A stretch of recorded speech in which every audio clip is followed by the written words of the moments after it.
Hello दोस्तों, आज मैं आपके लिए लाया हूँ मर्यादा पुरुषोत्तम श्री राम और कछुए की कहानी। निषाद राज ने अपनी नाव में प्रभु श्री राम को गंगा मैया के उस पार उतारा था।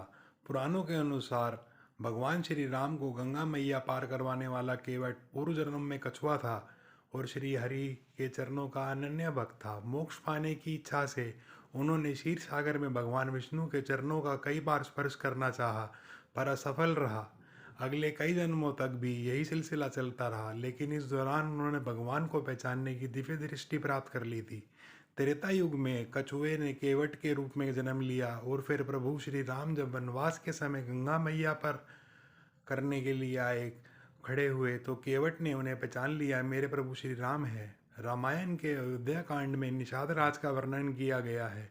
प्रभु राम केवट को आवाज़ देते हैं, भैया केवट, अपनी नाव किनारे पर ले आओ, हमें गंगा पार जाना है। पर केवट नाव नहीं लेके आता। वह कहता है, मैंने आपको पहचान लिया है, आप तो वही हैं जिनके चरणों के स्पर्श भर से एक पत्थर की शिला नारी बन गई थी। वो कहता है, पहले चरण धुलवाओ, फिर मैं नाव लेके आऊँगा।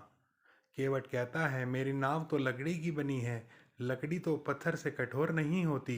फिर जब आपके चरणों के स्पर्श भर से पत्थर की शिला नारी बन गई थी, मेरी नाव भी ऋषि मुनि की स्त्री हो जाएगी। फिर मेरा क्या होगा? मैं कैसे कमाऊंगा और कैसे अपने परिवार का पालन पोषण करूंगा? प्रभु राम तो सब समझ रहे थे, केवट ये सब क्यों बोल रहा है। फिर केवट बोलता है, मैं आपके चरण धोऊंगा और कुछ नहीं हुआ तो आपको गंगा पार करवाऊंगा। केवट श्री राम का अनन्य भक्त था। केवट पूर्व जन्म में क्षीर सागर के एक कछुआ था जो श्री नारायण के चरणों की सेवा करना चाहता था, परंतु लक्ष्मी माता और शेषनाग ने कछुए को श्री नारायण के चरणों की सेवा नहीं करने दी थी। और आज लक्ष्मण जी सीता जी के लक्ष्मी जी सीता जी के रूप में और शेषनाग जी लक्ष्मण जी के रूप में केवट के सामने थे।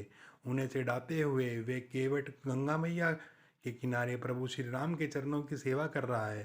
केवट ने उतराई लिए बिना ही प्रभु श्री राम को गंगा मैया पार करवा दी और वचन लिया कि आप मुझे और मेरे परिजनों को भवसागर पार करवा देंगे। ऐसे हैं हमारे मर्यादा पुरुषोत्तम श्री राम। कहानी अच्छी लगी हो दोस्तों तो लाइक कीजिए, शेयर कीजिए, कमेंट कीजिए and subscribe to my YouTube channel.